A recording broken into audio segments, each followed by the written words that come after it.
Hello, and welcome back to another episode of the Black Men Matter series on the male perspective. The podcast that's all about dispelling stereotypes and shining a light on the rich and varied experiences of Black men from all around the world. Each episode aims to broaden understanding and foster appreciation for their unique stories that often go unheard.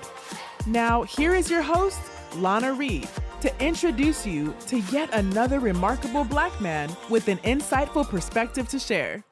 Hello, everybody, and welcome back to another episode of The Male Perspective. I am your host, Lana Reid, and today, on this day, I have the opportunity to sit down with a gentleman by the name of Russ Green. He is the creator of an amazing organization called the Bison Impact Group that is using golf to spread awareness to domestic violence. And I am looking forward to spending some time with him, learning more about his work. But first and foremost, as I always do, sir, I take a quick moment to pause, say thank you to you for making time for me today. Time is a gift. Once we give it, we can't get it back. So I truly appreciate you setting aside this time to talk with me. With that, sir, welcome to the show. Absolutely. It's my pleasure to join. Thank you so much, Lana, for having me. Awesome. Well, we're going to jump in because I got a little bit of time and I got a lot of information I want to get from you today. So you are a Howard graduate, and most of us, well, hopefully most of us know that some amazing people and some amazing ideas come out of Howard, of which the Bison Impact Group is one.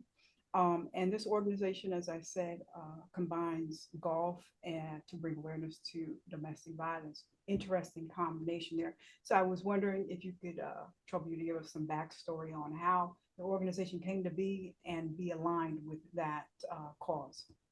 Sure. So in earnest, this organization was started in 2020. During that time, we were all trapped in the house due to the coronavirus pandemic. And while people were struggling, suffering from isolation, there were also many Black women and children who were also suffering, being isolated at home with perpetrators of violence, the men claiming to love them. And male violence against women is an issue that where the rates never go down, they always increase, and was already at an exponential and epidemic rate before the pandemic. In the pandemic, those rates skyrocketed. There was a surge. And so having done the work to address, acknowledge, and own my own abusive and harmful behaviors, I recognized there was a critical need for a community-based solution. And so what we did is use golf as a platform to bring awareness. When I first started playing golf in May of 2020, when they first allowed us to get back on course, I was, perpetuating the patriarchy by bringing all of my Black dads with me. We called ourselves the Golf Negroes. But what I immediately recognized is there was no Black women on the course. And that it's not something that I wanted to continue. Immediately began inviting Black women out. And that October, we started at the time it was called the HBCU 𝗷𝗶𝘀𝗃 Co-Ed Golf Tournament. It was way too much of a mouthful. So we evolved the name quite a bit since then and focused our fundraising on violence prevention programs. At the time, it was my sister's place here in DC and Men Stopping Violence. We raised $20,000 for each of those organizations, and we realized we really had something powerful. So in 2022, we became established as a nonprofit and coined ourselves the Bison Impact Group. And we directly tied our fundraising to violence prevention programs on campus.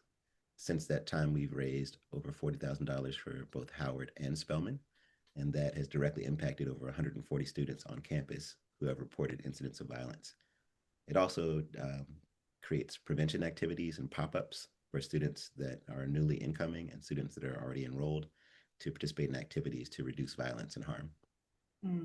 Awesome. So you mentioned, because I had written that down, the Howard University's Interpersonal Violence Prevention Program and Spelman College Violence Prevention Intervention Program. Is that just the pop-ups, or I guess I'm asking, unpack those programs and what all is the work that goes on there with those programs? Sure. So these two programs are underneath the division of Title IX, which handles cases of gender-based discrimination. Of course, Title IX is in the news because the current administration has directly threatened and attacked and seeks to dismantle the Department of Education. So what that does, because the Title IX falls under the Department of Education, it puts them in real jeopardy. So what we're aiming to do with these programs and what we've already established at Howard and want to increase support for is create an endowment. An endowment is an interest-bearing account that's protected and restricted for a specific cause. Our specific cause are funding students who need support and resources to ensure they stay in school after they've experienced incidents of violence.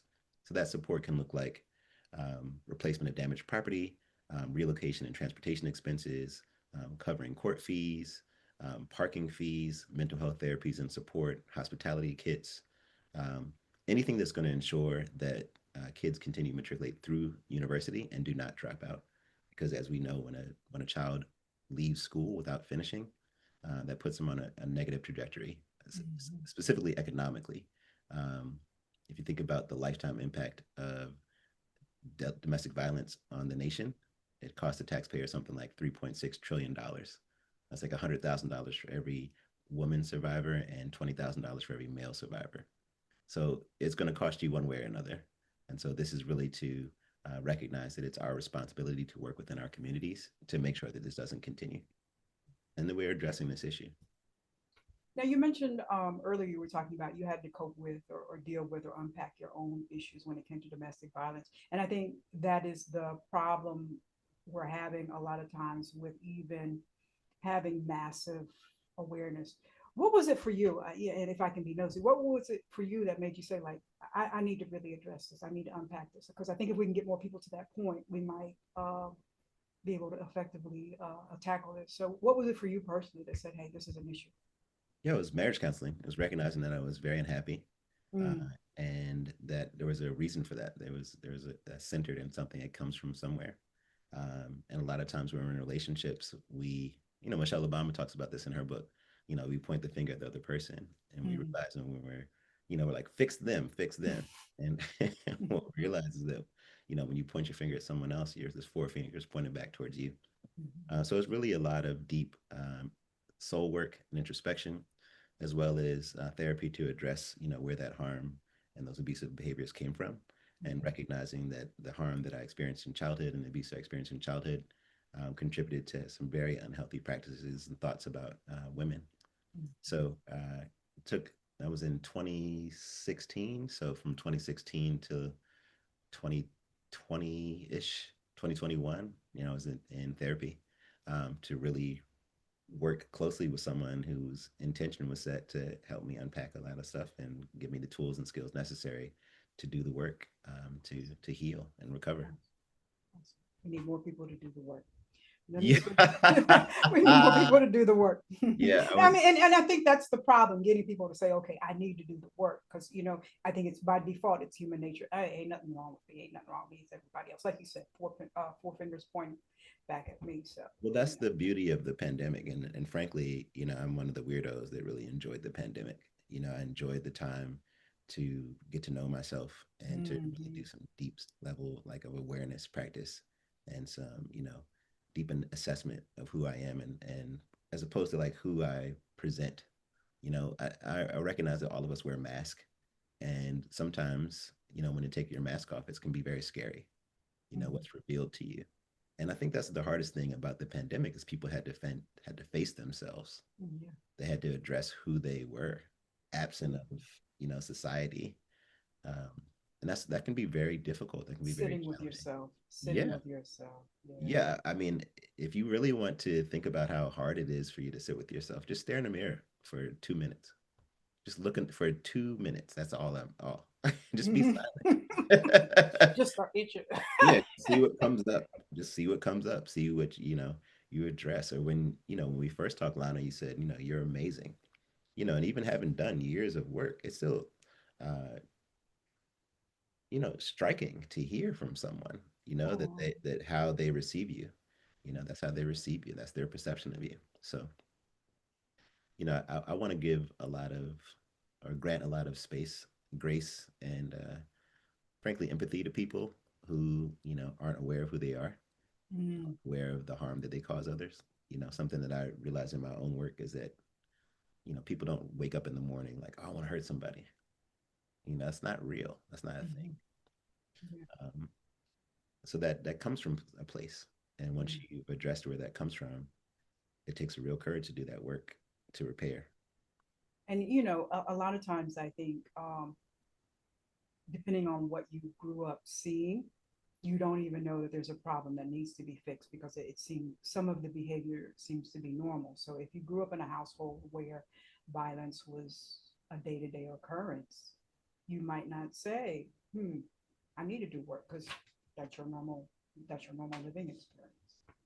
Yeah, absolutely. And I would also say that, you know, my personal therapist at the time was his brother named 𝗬𝗎 Douglas. He's now my friend and colleague. Um, you know, he always reminds me that you can't let the culture off the hook.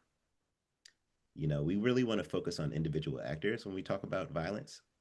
We want to spotlight an individual for what they've done to this person. But this is a country that's steeped in violence. You know, this is the very name of this country is stolen, right? And that's a form of violence. The very creation of this nation state was done through pervasive acts of violence and terrorism and sexual violence, psychological violence and terrorism, physical violence and harm that ultimately led to people's destruction. Centuries of that is going to have an impact on people. And that stuff is in our DNA. Yes. So it takes a really special person to sit in an environment, be raised in an environment like this, and still move through the world kind and loving and intentional. Yes, I'm going to pour empathy to other people. Yes, Yeah. yes.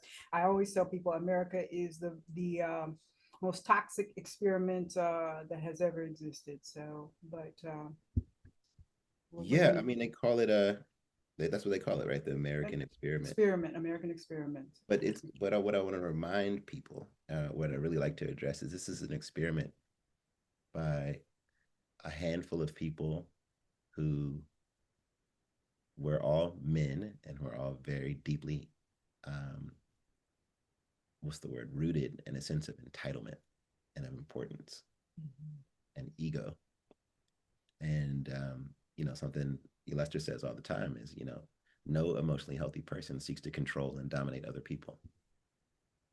If you listen to the indigenous people, they often talk about what white supremacists and oppressors need to do. They need to do the healing work.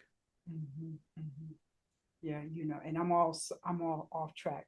But I was just having a conversation with a colleague about Native American Indians, and they're probably looking at this whole situation and thinking to themselves, you guys are all on stolen land. You all are reaping the consequences of how you arrived here and took over everything. I think without doing, and I don't know if we'll ever get to that point, without the powers that be, the system that is in place doing some introspection, we're going to kind of constantly be in these cycles that we see ourselves in now. So. Yeah, and I think that's one of the things that I really want to address in my own Blackness and within Black culture is that we can't wait for our oppressors to do their work. Yes, it's not going to happen. That's not healthy either. If you are so desirous for someone else to change, what you're saying is I'm unwilling to change.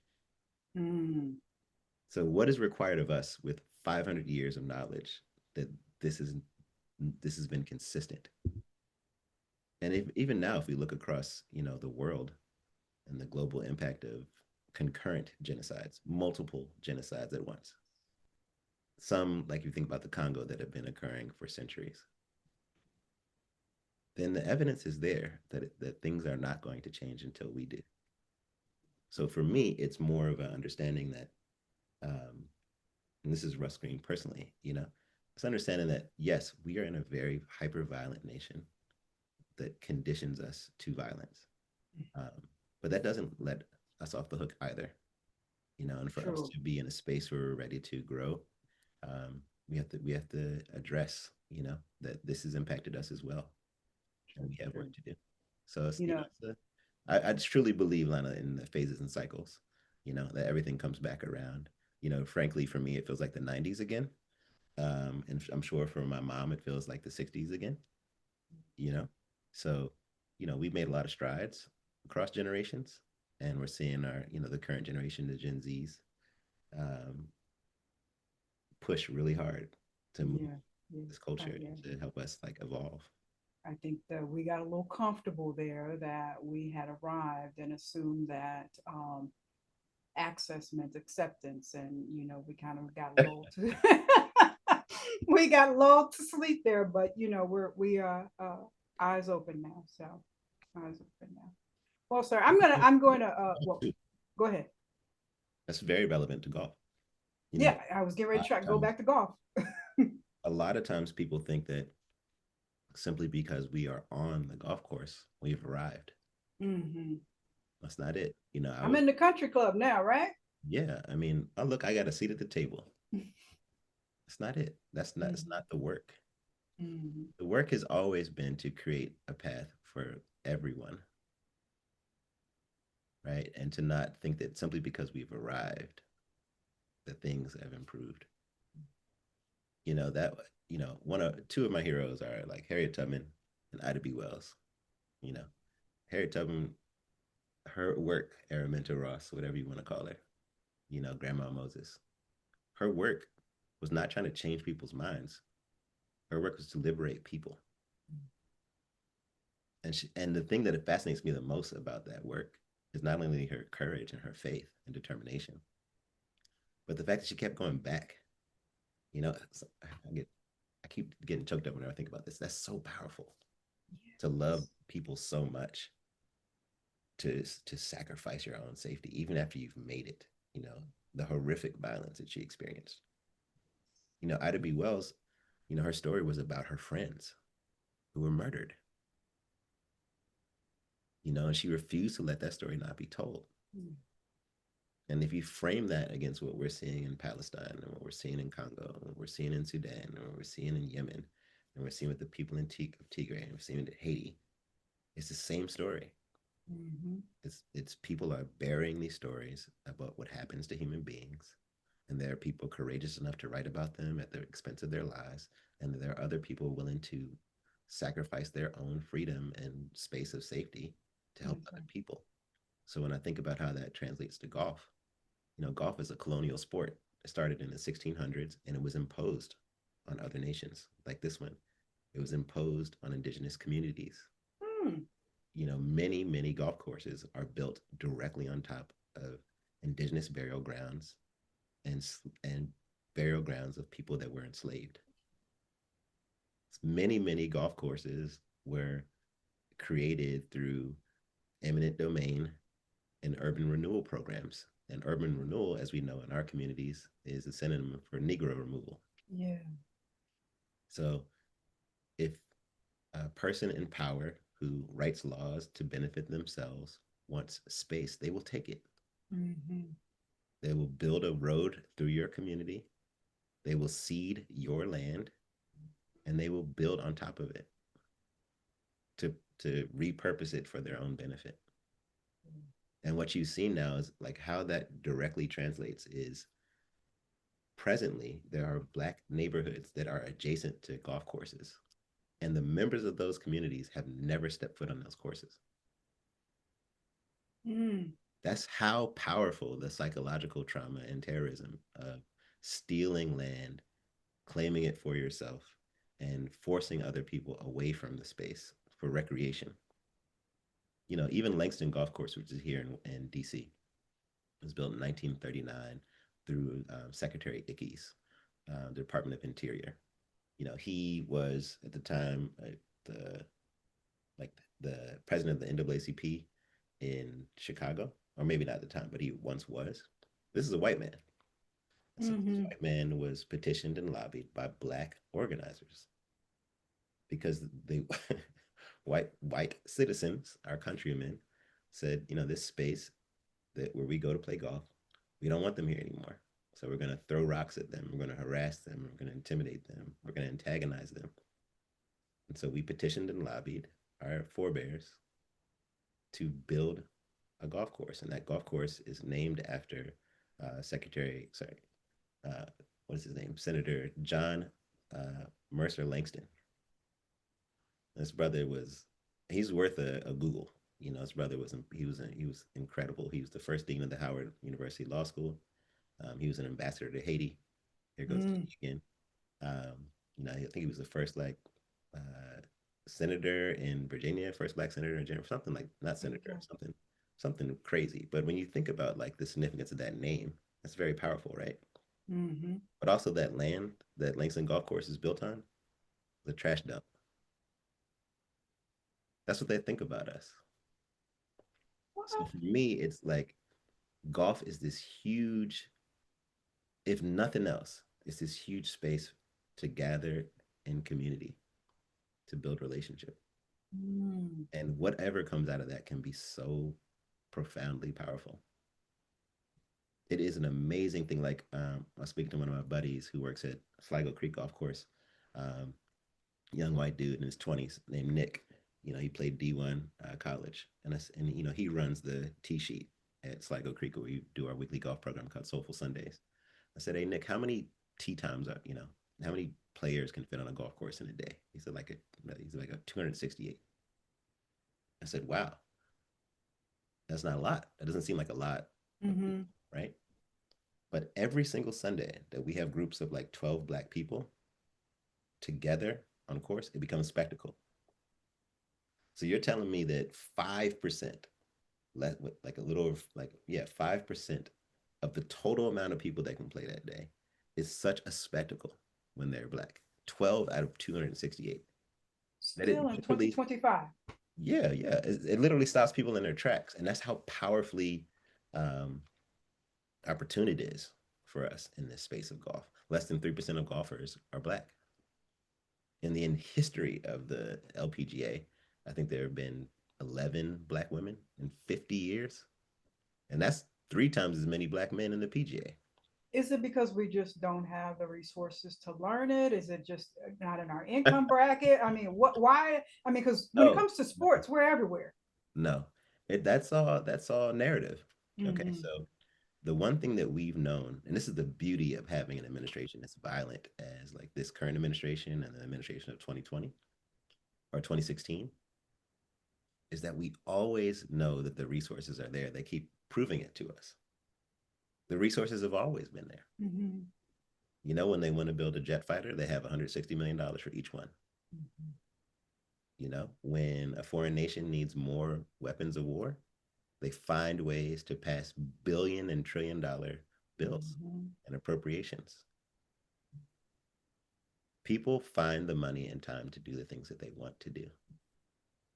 And so for me, the recognition here is if we're trying to overcome a psychological and emotional stigma for our people, for our community, then we need to bring it to them. So for us, it's really about education and awareness. Like, hey, come play on this course with us. We do so in the community. You do not need any equipment. We're going to eliminate all the barriers we can. You just show up with your black self, and we're asking for a $50 donation, which goes to our nonprofit. If you can't pay it, then perhaps there's a company that you work for that would be willing to sponsor our organization. You could fundraise, for us, or you could volunteer. We're going to find a way for you to play this game. And then once you recognize that you can swing a club, like everybody who's ever gone to Topgolf has recognized, or played putt-putt has recognized, we're going to empower you to walk onto this course that you may, for some reason, think you're not good enough to access yet. And for whatever reason, that only happens with golf. You don't see that with a basketball court. You don't see that with bowling. You don't see that with ping pong. You don't see that with anything. People just step on and they play. Yeah. So we're talking about cultural conditioning. Gotcha. Unpacking cultural conditioning. And so for us, it was like this is like our heroes of the past, like the 𝗷𝗵𝗃𝗀𝗃𝗃, you know what I mean? For people in of that day. The Lee Elders, you know what I mean? Mm-hmm. People like that, the Anne Gregorys, the Renee Powells. When you think about people like that who stepped into an environment where it was aggressively racist, openly racist and violent, where they received death threats for paying, for walking onto the course, then who are we to say I'm too afraid that I might not be good enough to even play with my community? Like that just that's not a real thing. That's psychological trauma. That part, yeah. So for me, it's like because so much of our work is cultivated from conversations and our partners that are health practitioners, because we follow their work, and because they help, you know, instill a lot of their lessons and strategy and, you know, planning and healing treatment therapies into our work, we're always considerate of where a person comes from. And as a result, we've been very successful. You know, it's because we care so much. It's because we're so intentional that we can have this impact. You know, that's why we see our primary demographic is mainly Black women between 35 and 54. That's like 60% Black women and 40% Black men. And what we realized is that we need to start even younger. So that's what launched our Skip Day program, which was our first was last year. It's our most successful program to date. We're skipping work. We playing hooky from work. There's a golfer alive who wouldn't skip work to go play golf. That's for sure. But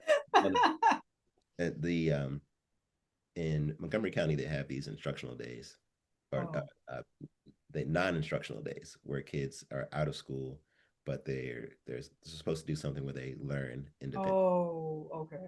So we have, you know, coined it a Skip Day, because the full name is Skip Day for Kids and Caregivers, just like the March on Washington was the March on Washington for freedom. You know, you have to package it in there. The conceit is that we're really focused on the parents. A lot of parents bring their kids to golf, they drop them off, they leave them with this instructor they don't know, and they hope that they'll make, you know, a future out of this, where they can, you know, skyrocket to the heights of, you know, the C-suites and corporate execs and all of that, yada yada. But they don't even know how to play. So what we've done is say, no, let's do this together in community as a family. You can bring a child can bring any caregiver, any adult person that they trust. And that adult needs to take the day off of work. That's the Skip Day, truly, so that they can play with their kid. And what we've learned is, if you think about childhood trauma, right? When a child experiences abuse, our Skip Day occurs in Child Abuse Prevention Month and Awareness Month, and Sexual Assault Prevention Month is April. They often looked for a trusted adult figure. So, it's again to reinforce that through the practice of our health practitioners. So they learn the game together. And so the beauty is, you know, it doesn't matter if you're 8 or anywhere along the line to 80. You can play this game and be very good at it, or be very bad at it, but it's a game, you know? And so for us, it's like, how powerful is it for the first time for a child or a family to experience golf is with our organization. And that's something that if they never see us again, they can take that with them for the rest of their lives. And that's historical for golf too. Like, you know, if you ask any person who plays golf, they're like, oh, my grandfather, my auntie, my dad, you know, taught me how to play. It's a legacy game. It's part of our legacy as well. There's no way that in the 1600s that white people built a golf course without Black labor. That's just not real. You don't think, like, while we were building all these courses, we didn't happen to pick up a golf club in all of those centuries? That doesn't make any sense. Yeah. If they only give me a shot on here, I can do it better than. And you know, let me bring this up while we're here, because you're talking about young people. Yeah. One of the things that typically happens in the Black community when it comes to sports is we will steer our children towards like basketball or football, but you can viably get a golf scholarship to go to college, correct? Less now than in the past, but yes, absolutely you can. What's happening in the golf, what do I want to say, industrial complex, if you will. Golf is also is responsive to phases and cycles. So every 30 years or so, golf industry reaches a saturation point and starts to lose a lot of money, and golf courses start to shutter and consolidate, and people are watching less golf. The only reason that golf is alive and well now is because of Black women and girls. The largest surge in participation in golf from 2020 forward was from Black women and girls as young as 14. And this is data that's been collected by like the National Golf Foundation. Like they know the surveys are out there. So when you see organizations like the Queens on the Greens, the City Girls, the Ladies Athletic Club of Atlanta. It's because the golf industry has noticed that when Black women enter a space, they don't come as individuals. You know, they don't have that male ego that says it needs to be me. They said it needs to be us. But what they also recognize is this is an opportunity to capitalize and commodify.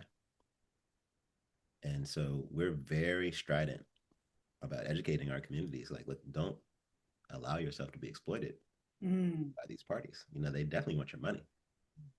But the beauty of Black people, we've always been so sophisticated and savvy. So, you know, organizations like the City Girls, the Queens, Ladies Athletic Club, you know, they come up with their own apparel, their brand, their marketing, you know, they package, you know, products for sale and consumables, and they create exclusive events and whole lifestyles designed behind it. And oftentimes, as Black women always do, they build industry within the community, within their network of people that they're connected to, their friends, families, and loved ones, their business partners. You know, there are more Black female-led businesses than there are any other businesses. But they also lack the resource, right? And that's what, you know, if you look at things like the Fearless Fund, you know, which is the lady that was the lawsuit. She was the one the lawsuit was against, right? That's right. So, you know, white people have always been very cognizant. The Black people are very entrepreneurial. Well, if you tell us, you know, we're not allowed to compete in this industry, then we're going to create our own industry. That's right. You know, Black people are, if anything, resilient. That's right. And so, you know, to bring it back to school, what's happening is that the schools that did not have the funding to operate a golf program, which I will state is very expensive. Now what you'll see is HBCUs are recruiting, like, you know, top tier talent. But a lot of times, because of the history of golf, that top tier talent is from white communities. So you'll see HBCU golf teams with white players. Now, you know, HBCUs have always been welcoming to white people. Yes. There have always been white people and white students matriculating through our university. When I went to Howard, and from 1996 to 2002, the mascot was this guy named Rich, white dude, real cool as shit. But he was the mascot. He was the one to put on the Bison costume and ran out to the field, you know. But, you know, we have never been a people that says, you can't play with us. That's not our history. But because of how Black people have been strategically positioned in this country and in this world, frankly, globally, you know, no one decides to pick Black, you know. You know, people don't want to come where we are. When we integrated the schools, they left. They left the school. They shut down the schools. They left. Refused to educate their own children. So oftentimes, like you know, when having these conversations, negotiating with, you know, potential partners and sponsors, you know, there's always that question of, well, you know, you're a Black organization. Will you allow, you know, white people to come? We have never once said you're not allowed to play here. Not one time. What we have said is, hey, if you want to sponsor, right, and you want to have a player entry, could you identify a Black person in your company that may not have ever played this game? You play all the time. You have your own clubs, right? You got a country club membership, right? You get the day off of work. Think about what that would do to someone you know, from our communities who's never done this before. And that's what I'd like to see for you know, students that want to pursue golf. But what I'll say is, of course, you can win a scholarship. You might not be D1. You might be D2, D3. You might go to a smaller school. But I would also just be very, I don't know, mindful about this. There's 6 people on a golf team. You know, there's 10,000 students. Well, we'll start with Spelman. Spelman has 4,000 students. So there will always be more people not playing golf than there are people that are playing golf. And we're worried about all of those people, the 99%. So that's something I learned. So HBCUs tend to have golf teams? I wouldn't say tend to, no. But okay. At present, let me see how many I can name. Howard has a golf team. Jackson State has a golf team. FAMU has a golf team. North Carolina A&T has a golf team. Now, all of those schools have tremendous amount of support. Okay. right? So Howard has Steph Curry, who agreed to a seven-figure guarantee to fund the school for fund the program for 5 years, right? A&T has, what's that? I always forget its cat's name, the NBA player. So A&T has an NBA player who Okay. finances their team, you know? So what you really have, and this is something that is a huge opportunity for us to recognize again, is there are people in our culture and our communities who are doing very, very well. And they got some bread. And if they take that bread and they invest it within us, they create boundless opportunities for our communities and for our children. And so it's um, finding people like Coach Sam Prier, my fraternity brother at Howard, that are determined enough to recruit top talent and to make sure these kids are protected and trained appropriately so they can make careers out of this. They know that their college career is not going to be, perpetual, right? You'll be there for 4 years. Kendall Jackson, she out of Texas. This is a young woman who started on the Howard golf team when they were reborn. Now she just qualified, to play in the LPGA. Played in her first professional, level event, I think last week. But her parents, I love her, of course, but I really love her parents. They're at every single golf event.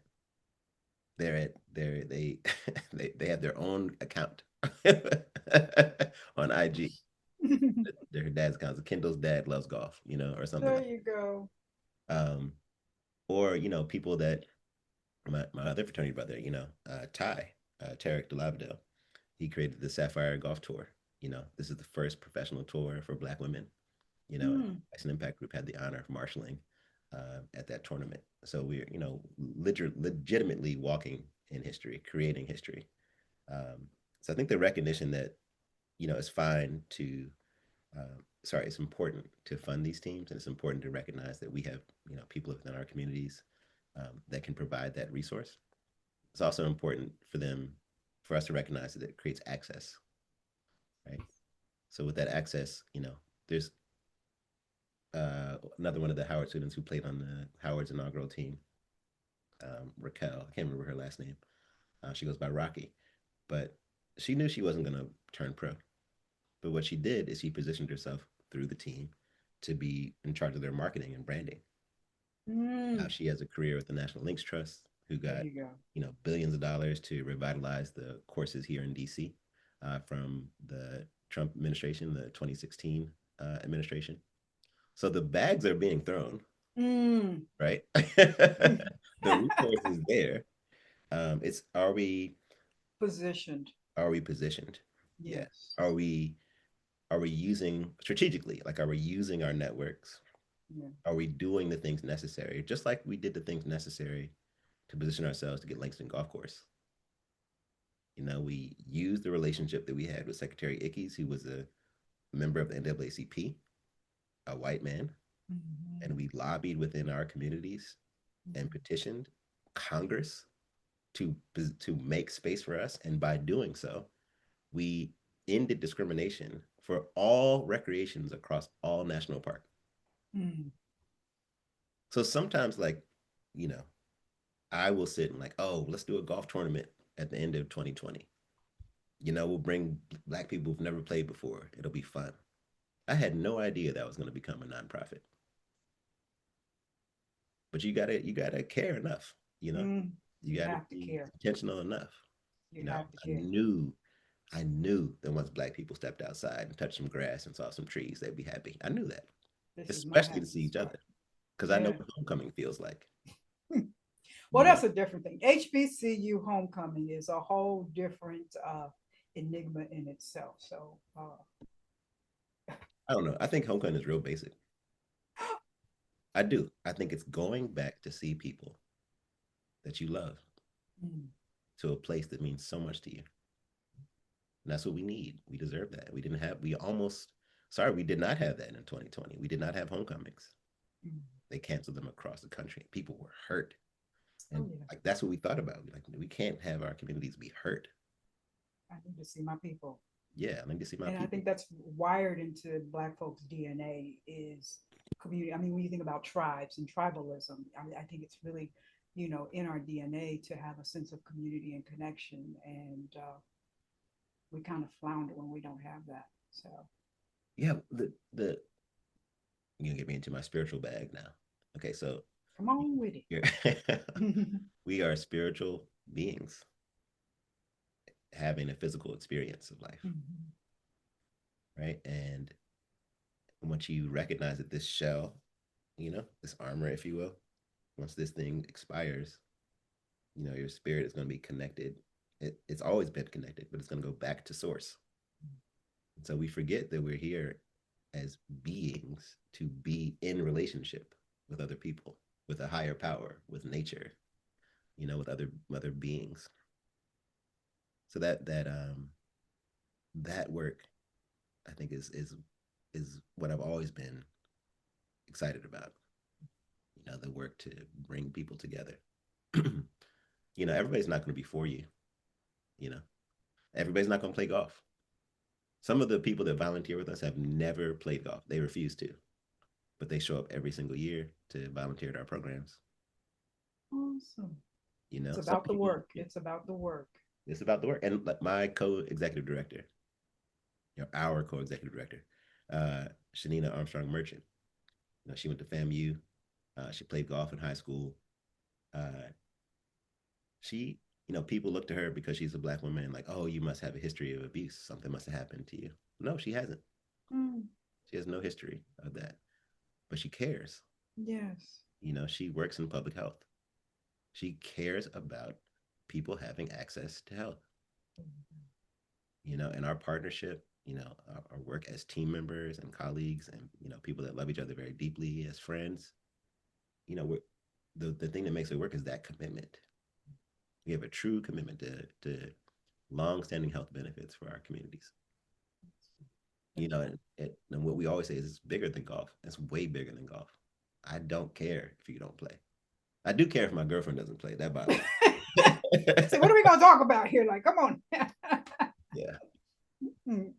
Well, I want to get through because yeah, I've taken up a lot of your time. I want to get through the other programs that the Bison Impact Group has before I let you go. Now, you've talked about we're taking off work to skip day and Soulful Sundays, but there's two more that I want to make sure I get through, and that's the big boot camp.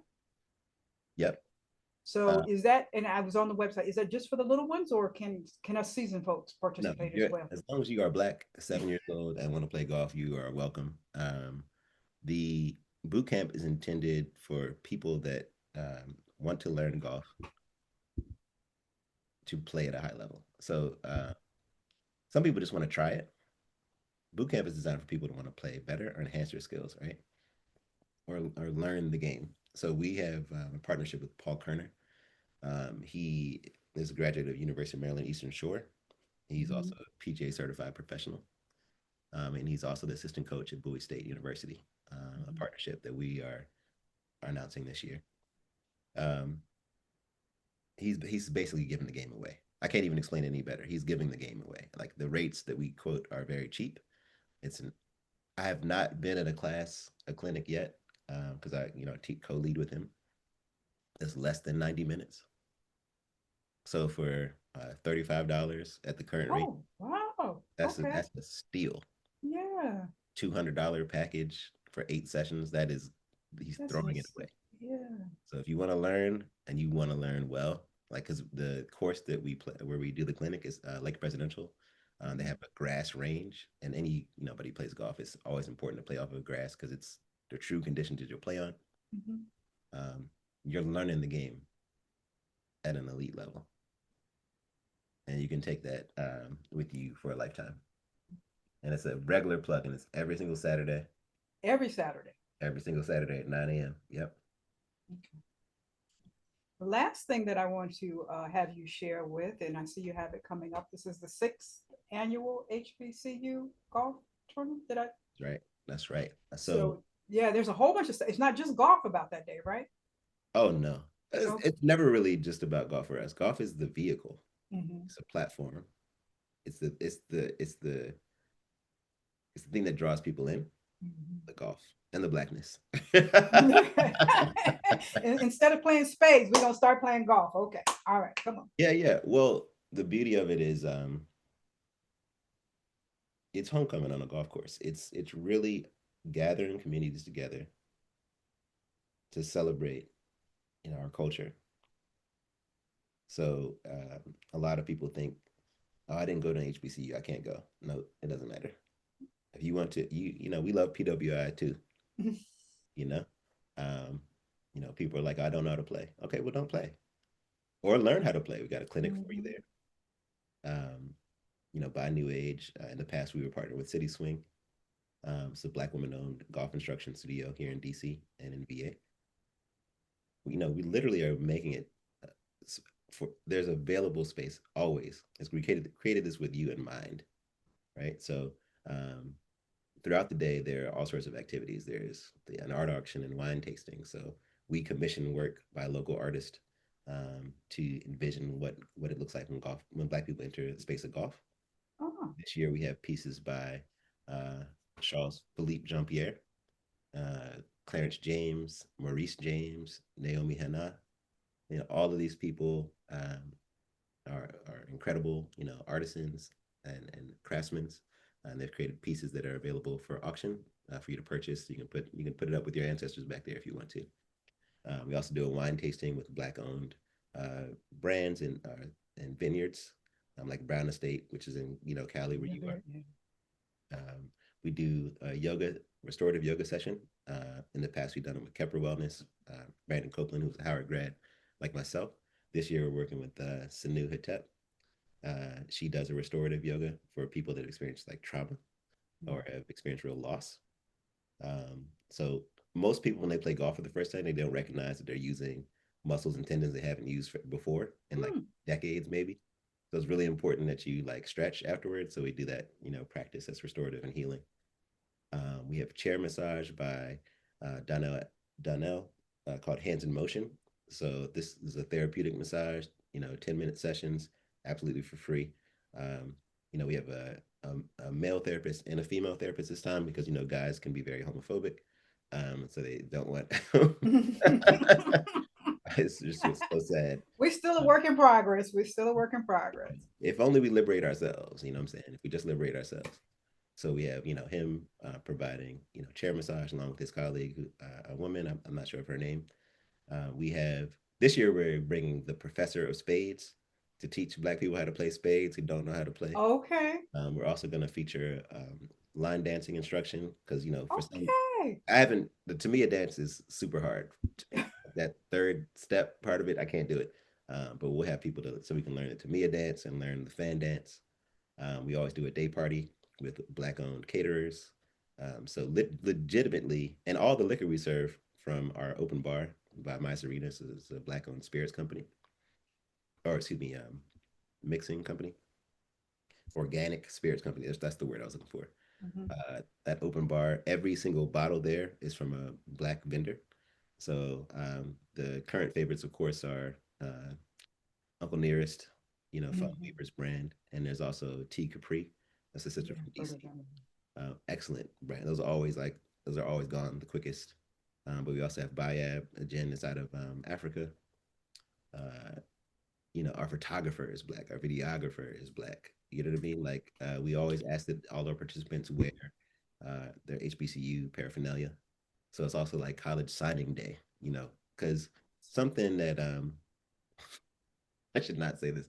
Something that Bill Cosby was very good at was brainwashing. Okay, so on the Cosby Show, which is the Bill nothing but HBCU that everybody loves, there was 𝗃𝗃𝗃𝗃, but the Bill Cosby behind the scenes was mindful enough to hire a psychiatrist to make sure that all the images that you saw, the way that the room was set up, were positively reinforce Black culture and community. And of course, Bill Cosby had was mindful enough to marry Camille Cosby, who checked him and said, look, you're not going to be a janitor on this show. You're going to be a physician and your wife's going to be an attorney. So I'm here for Black people across the spectrum, whether you're ashy or whether you're shiny, whether you're, multiple degreed or GED, whether you want to twerk on the golf course, or whether you want to hit holes in ones. I'm with you. I love my people. Because I love my people, right? So, but we want people to show up representing ourselves. always know that's where the opportunity is. So whether you wear HBCU paraphernalia or have insignia of a Black-owned business, that's what we ask that you wear. So in all our pictures, the hundreds of pictures that come out in our galleries, you'll see 150 plus Black people, promoting Blackness, representative Blackness in all ways, shapes, and forms of fashions. So this is all day? All day from 7 a.m. till 4 p.m. You got to kick Negroes out of places sometimes. All right. Like Martin said, you ain't got to go home, but you got to but you got to get out of here. Got to get out of here. All righty. So before I ask you my random question, I want to ask you this question that I always love to ask when I get an HBCU grad's ear to pick here. If you were to be in front of a group of young people and had to impress upon them the value and impact of your HBCU experience, what would you share with them to encourage them to consider an HBCU? To know that you're loved,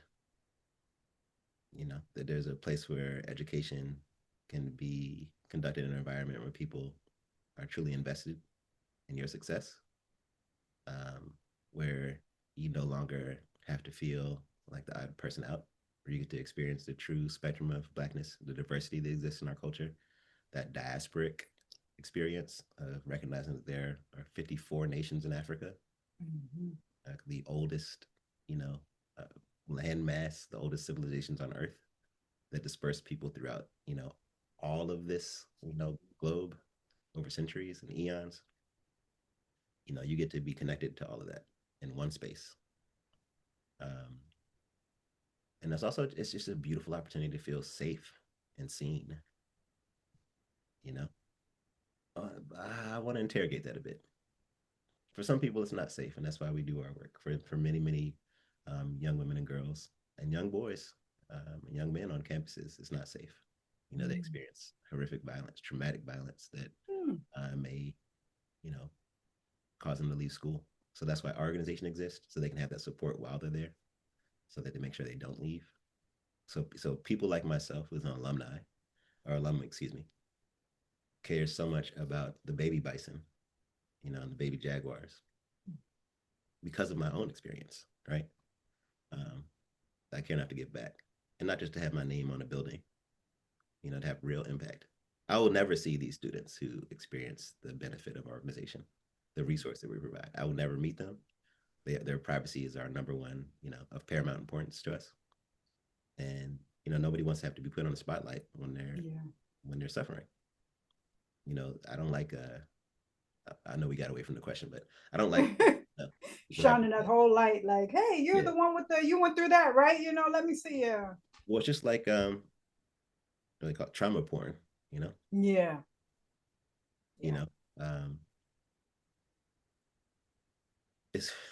What was the last movie I watched? I think Django was the last slave movie I watched, right? And no, it's not true. I watched like half of that Will Smith one, but I was like, this is it. I'm not watching another one. Can't do it. Can't do it. Because there's more. That's what it is. That's what I tell kids. We have more than one story. Yes. And your story matters.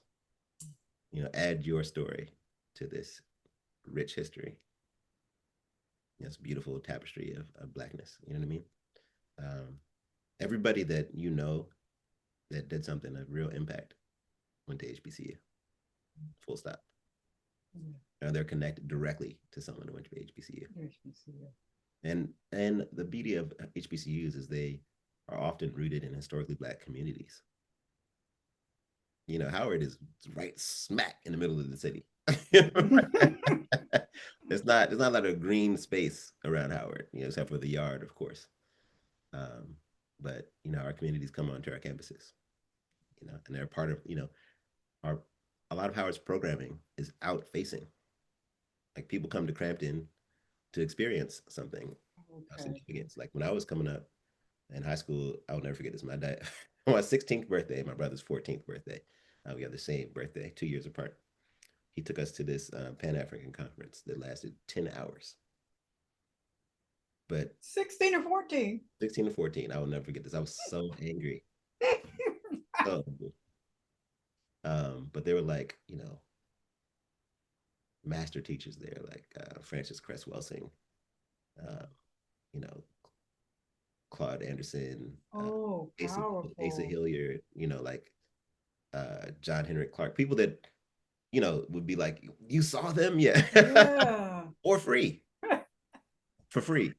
I just rolled up on campus for free, you know, as a child. So um, I love Howard. You know, I'm always going to promote Howard, but there's 100 HBCUs. You can get a quality education, a high quality education, you know. Back in the day for cheap. Now HBCUs are very expensive. Everything's going up. But Everything's going. I one of the things that bothers me, and this is, you know, you can publicize this or keep it, you know, on if you want to, Lana. It doesn't matter to me. Um, HBCUs are in the spotlight in phases and cycles as well. Every time there's huge civil, economic, political, and social unrest, HBCUs, people, all Black folks want to go back to HBCUs. Mm-hmm.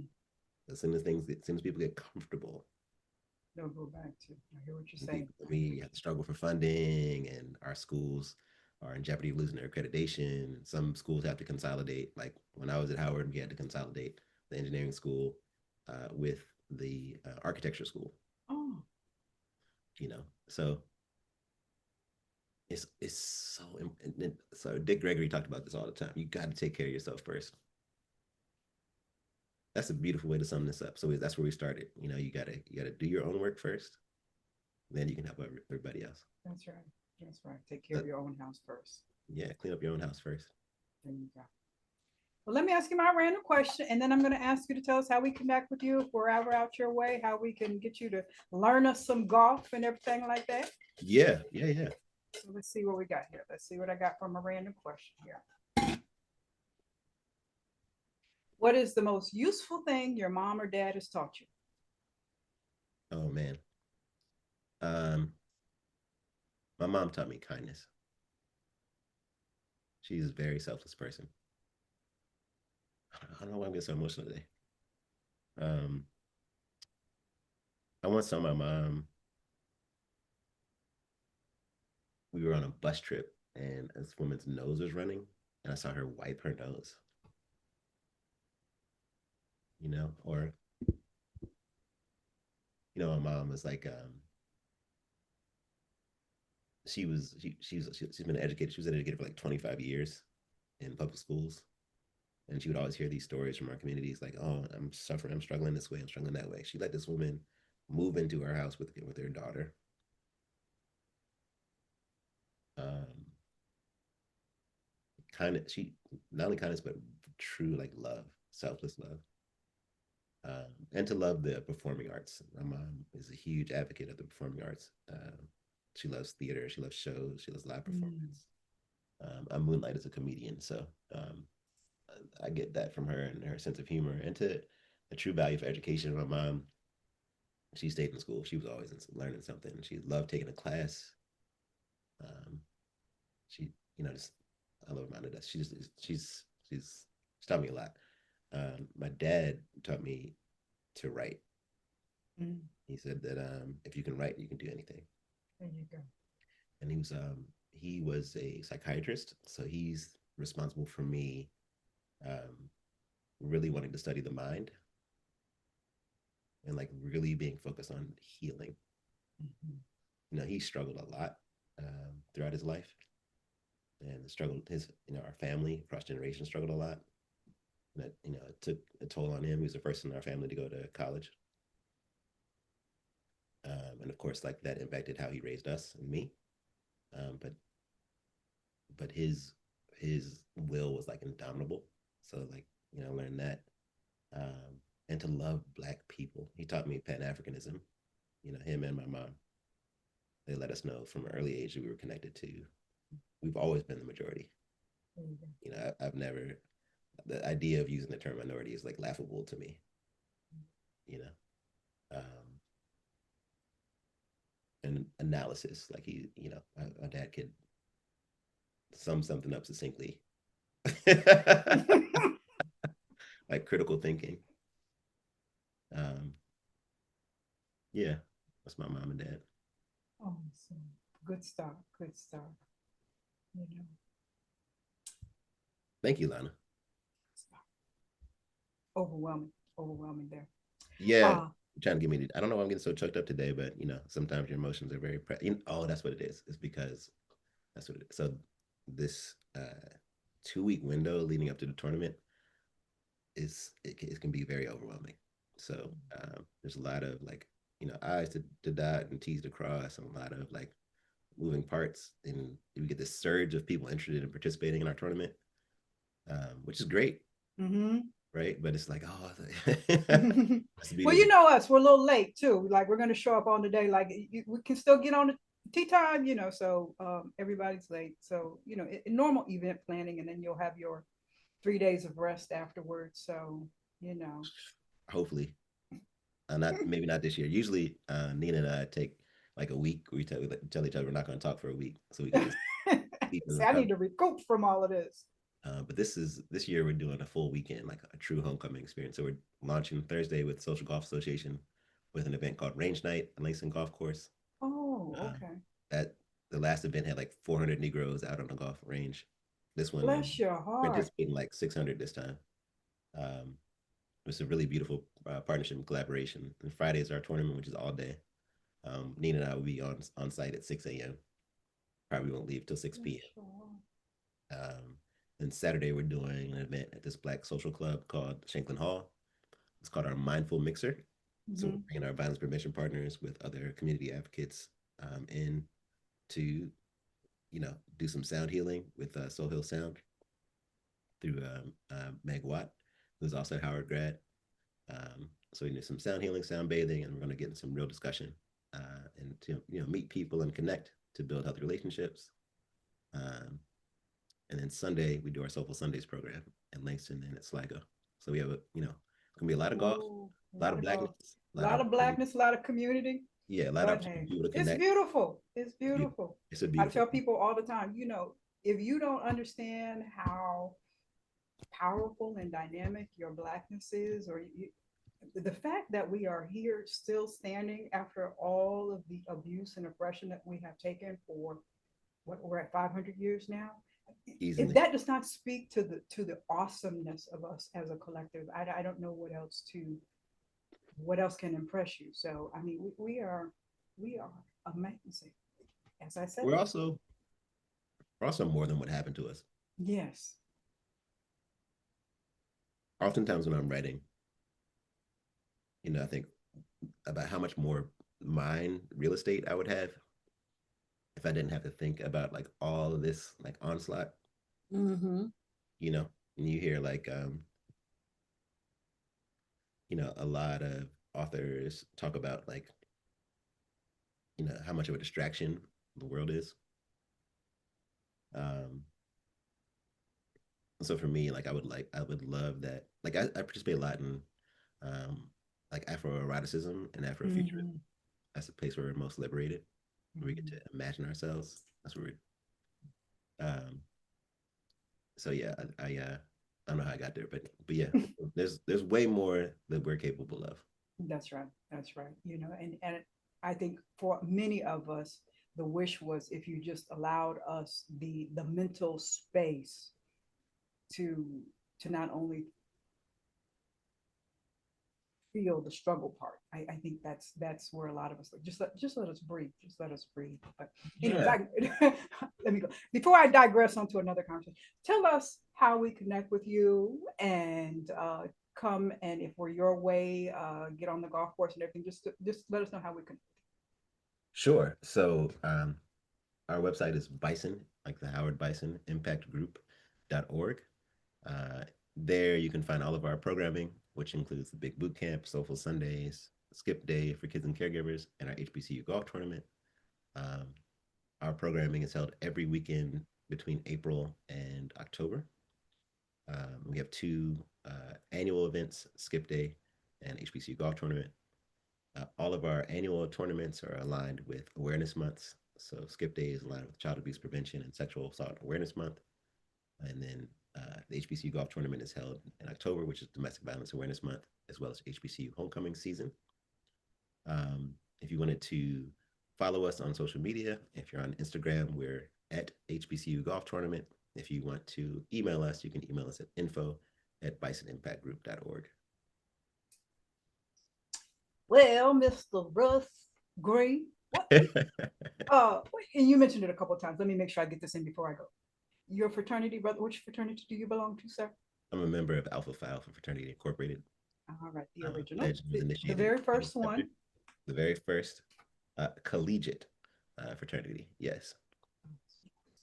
Well, Mr. Russ Green, I just appreciate the space and time with you today. I appreciate the work, the dedication that you and your team have. You mentioned Harriet Tubman in the beginning. She's always been one of my idols because not only did she go back to free people, she had that dedication. She did it in spite of her own ailments, her physical. I mean, it must have been challenging. And I think a lot of times people don't understand service work. Sometimes you wake up and say, oh, I love my Black people, but but I'm gonna keep on pushing. And I just appreciate that commitment to us. It just speaks volumes to not only you, but your team. It is just just been an overwhelming day, overwhelming time. I said in the beginning that you are awesome and amazing. You didn't want to receive it, but just spending this time with you today has reaffirmed, and I'm going to say it again. You are awesome and amazing. The work that you are doing is awesome and amazing. And I mean, just from my little corner of the world, just from your sister, just kudos from me. So I appreciate everything that you're doing. I appreciate you, Lana. Thank you so much for contacting me. You told me the true value and opportunity in a cold call. A lot of people have a lot of concern or reticence to reach out to people they don't know. But how else are you gonna make a relationship? Gonna build a relationship. I'm really sincerely and grateful for you creating a space for us to talk and have this exchange. I hope it is of great benefit, to others. If not, it was certainly a great benefit to me. I did not realize I'd be emotional today. Talking about our forebears, our ancestors, and my own family and history, but it's the power of a wonderful conversation. So thank you very much.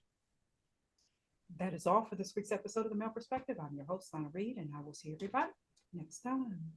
Thanks for listening to another episode of the Black Men Matter series on The Male Perspective. This podcast is an initiative of Conversations in Color, a 501c3 nonprofit dedicated to uplifting Black voices. Make sure to check out our website, conversationsincolor.org, and be sure to like, share, and subscribe on your favorite podcast platforms. We'll see you on the next episode.